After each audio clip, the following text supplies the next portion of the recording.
Ser podcast. Hay un montón de canciones que hablan de magia o que se refieren a la magia para contar cualquier tipo de historia.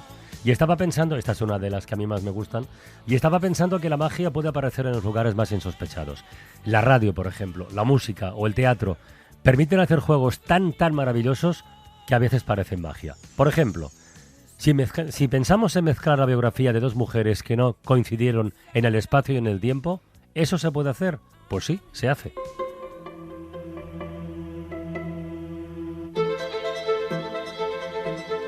¿Qué pozo hay al pie de mi existencia humana?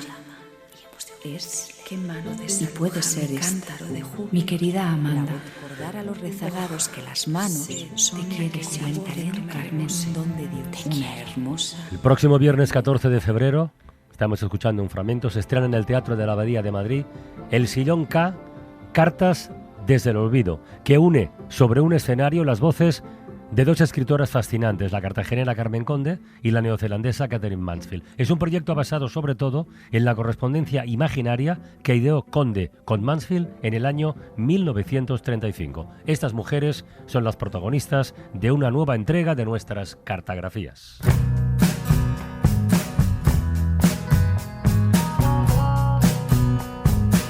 Cartografías. Historias por correspondencia con Laura Piñero. Hola Laura, buenas tardes. Hola, buenas tardes. Lo primero, como siempre, hoy más que nunca, el contexto de esta historia. Venga. Pues mira, en 1935, como tú decías, Carmen Conde, destinada a ser una de las voces más significativas de la generación del 27, que luego se convertiría en la primera mujer en ingresar en la RAE, sí, y que ya había publicado varios libros como Júbilos, lee el diario y las cartas de una escritora a la que admiraba mucho, de Katherine Mansfield, que había fallecido 12 años antes, y siente una conexión tan fuerte con ella que empieza a escribir una serie de cartas como si fueran amigas. Las primeras las publicó el periódico El Sol, que tenía mucha tirada en la época. Nos lo cuenta Fran Garcerá, experto en su figura y editor de una reedición de estas cartas con la editorial La Bella Varsovia. Carmen Conde encontró en la figura, la biografía y la obra de Katherine Mansfield a la interlocutora perfecta y vio una mujer moderna, una mujer fuera de las normas, un modelo a seguir. Y eso fue lo que yo pienso que hizo que ella tuviese la necesidad de escribir cartas que nunca iban a tener respuesta. Era una forma de decirse y situarse ante los demás. Son de un profundo lirismo. En algunos momentos yo creo que estamos realmente frente a un poema en prosa o una prosa poética. Esa potencia de la voz lírica está ahí y va a marcar de manera definitiva su itinerario literario. En esta noche plana con oxidada luna, los ruiseñores de mi querencia por ti, amiga distanciada a fuerza de hostiles nieblas, cobran su realce de caligrafía en ancho papel nítido. Ya sé que para contarte cuánto pienso y siento de vida y de arte, lo principal sería pintar adjunta la situación geográfica y arquitectónica en que vivo inscrita. Sigo contigo, la más perfecta corresponsal que tuve, porque hay círculos sobre mi cabeza a los que únicamente contigo hallaría explicación. Tu obstinación en vivir, la mía en dejarlo todo escrito para nadie. Cuando miro a la naturaleza, perdóname, no sé describirla porque no la veo junta.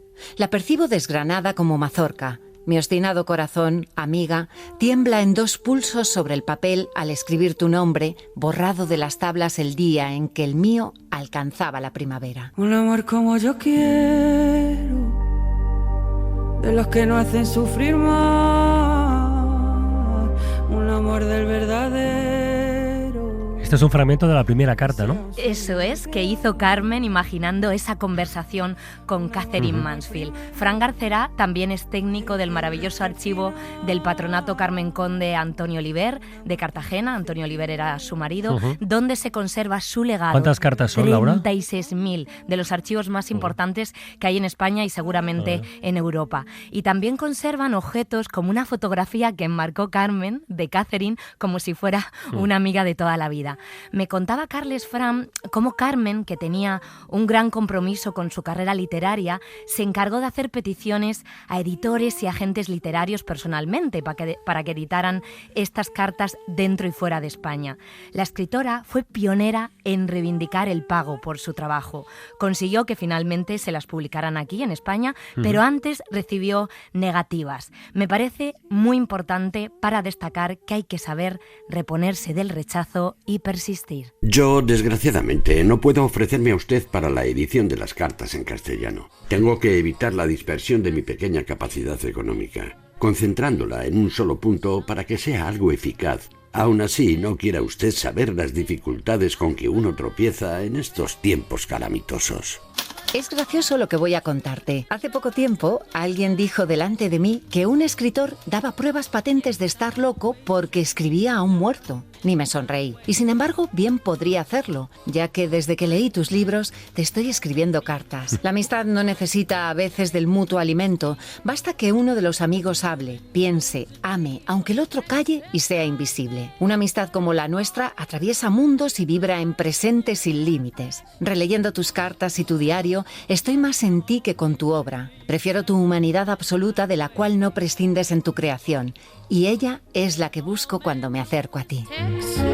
Who is keen to give me checks, and his checks I fear means that Texas here to Bueno, es verdad que gracias al talento y al empeño de Carmen Conde, estas cartas han llegado hasta nuestros días, pero no nos olvidemos de la directora de teatro, Paula Paz, sí, que es la que va a estrenar el próximo viernes. Eso es, Paula, como nosotros, tiene predilección por el mundo epistolar. Ya firmó un montaje sobre cartas entre Carmen Laforet y Elena Fortún hace un tiempo y se encontró de casualidad con las cartas de Carmen Conde en una librería y se preguntó Carles cómo era posible que estas dos mujeres sean tan desconocidas en España, sobre todo Carmen.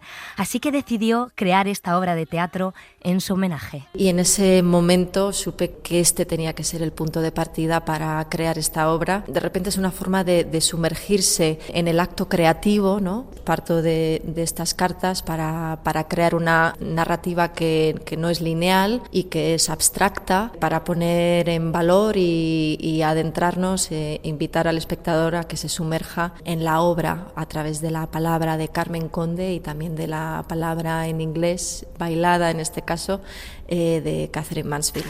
La tarde rompe una ola contra la tierra dorada y los seres en la playa. La pareja amante se pasea por las rocas lejanas y hay un momento en que ella se tiende en la playa al pie de él, que se sienta sobre una piedra grande.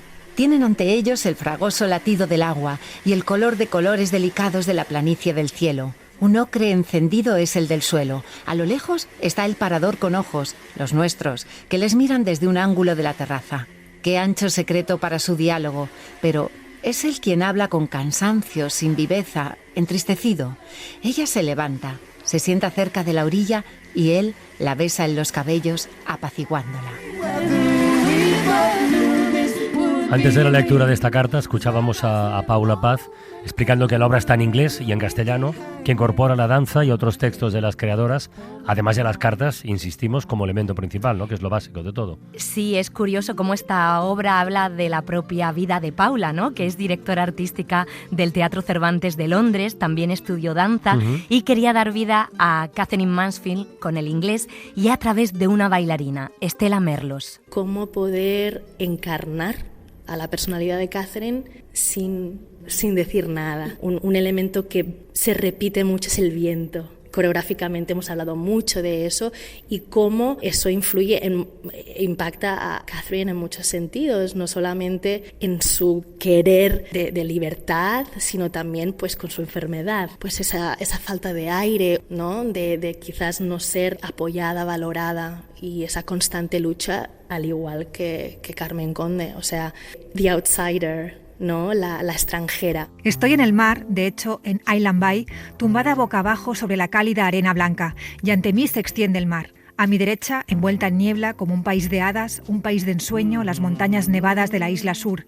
A mi izquierda, pliegue tras pliegue de espléndidas colinas doradas. Sobre ellos se posaban 2 faros blancos como grandes pájaros observadores. A mi lado yace un enorme perro amarillo. Donde yacen las rocas, sus sombras son densamente violetas sobre el azul verdoso. Ya conoces ese tono pavo real del agua. Azul con el azul de Rossetti, verde con el verdor de William Morris. Me quedaré aquí hasta que oscurezca, caminando por la playa, con las olas espumando sobre mis pies, bebiendo mucho té y comiendo una cantidad absurda de pan y mermelada de albaricoque en un pequeño lugar llamado Cliff House.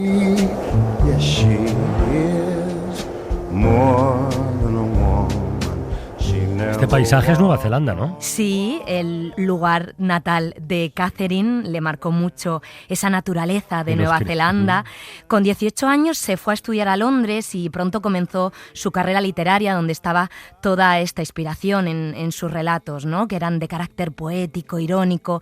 También destacó la escritora por ser una mujer muy independiente, aunque eso Carles la colocó fuera del sistema. Por cierto, recientemente 2 editoriales distintas, Tres Hermanas y Páginas de Espuma, han publicado en castellano una selección de sus cartas. Y volviendo al montaje, Manuela Velasco da vida a Carmen Conde y dice, atención, que se indignó al tomar conciencia de que apenas hemos profundizado en la obra de Carmen Conde. Sobre todo me enfrento a un enfado grande conmigo misma, con el sistema educativo, con quién nos ha contado la historia y cómo nos la han contado.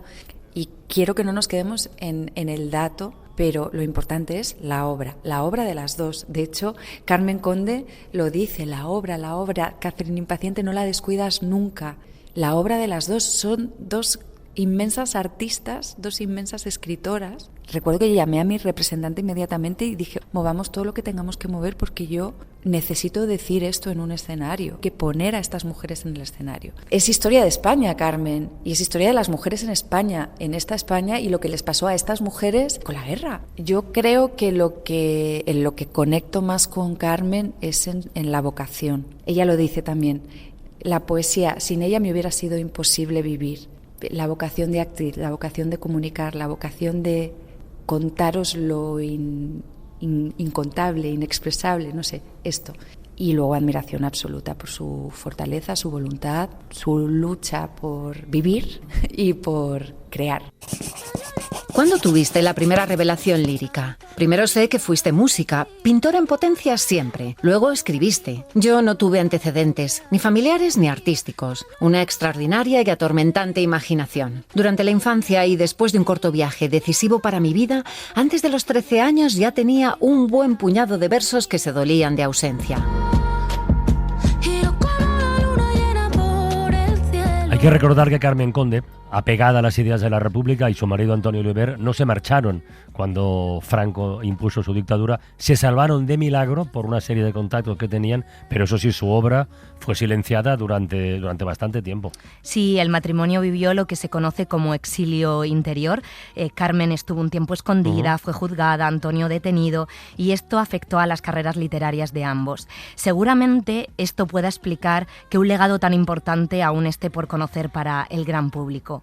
Por otro lado, Carles, Catherine falleció muy joven, con 35 años de tuberculosis, y eso nos privó de su talento. Más aspectos que conectan a estas 2 mujeres fascinantes. La vocación, observar la belleza o la muerte que puede resultar poética, como vemos en una carta que vamos a escuchar de Carmen a su amiga, donde hace alusión a la leyenda de la ahogada del Sena, no sé si tú la conocías, sobre una desconocida que apareció sin vida en el río Sena en el siglo XIX. Lo copiaron, Sí, ¿no? Dicen que su rostro, sereno y bello, impactó tanto que se copió y luego se convirtió en objeto de fascinación artística. Estrellita en la colina que te guarda para ti. Ríe la misteriosa ahogada del Sena porque se llevó su muy hermético silencio. Nadie supo quién era y pasó del brazo largo del río a los de la inmortalidad. Mascarillas, retratos y la fama del sin nombre. Otros perviven por nombre. Y esta ahogada... No sé si sabías que el rostro de esta supuesta joven ahogada en el Sena tan reproducida en el mundo del arte, sirvió también de modelo para hacer los maniquíes de reanimación cardiopulmonar. Se convirtió, entre comillas, en la mujer más besada del mundo. Qué bueno, lo que he visto es que ha inspirado un montón de películas, cartas y libros como de Rilke o Kundera. Carmen Carles se pasó toda la vida reivindicando el trabajo de otras escritoras, de poetas olvidadas, firmó una biografía de Gabriela Mistral, escribió sobre las hermanas Bronte y en su discurso de entrada en la RAE, que también está en el montaje, se acordó de todas aquellas mujeres que habían merecido entrar antes que ella. Señores académicos, mis primeras palabras son de agradecimiento a vuestra generosidad al elegirme para un puesto que secularmente no se concedía a ninguna de nuestras grandes escritoras ya desaparecidas.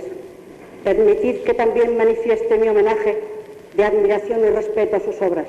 Vuestra noble decisión pone fin a una tan injusta como vetusta discriminación literaria. No puedo decir más alto, pero no más claro. Buenísimo el discurso. Pues con esta reivindicación terminamos. El Sillón K, Cartas desde el olvido.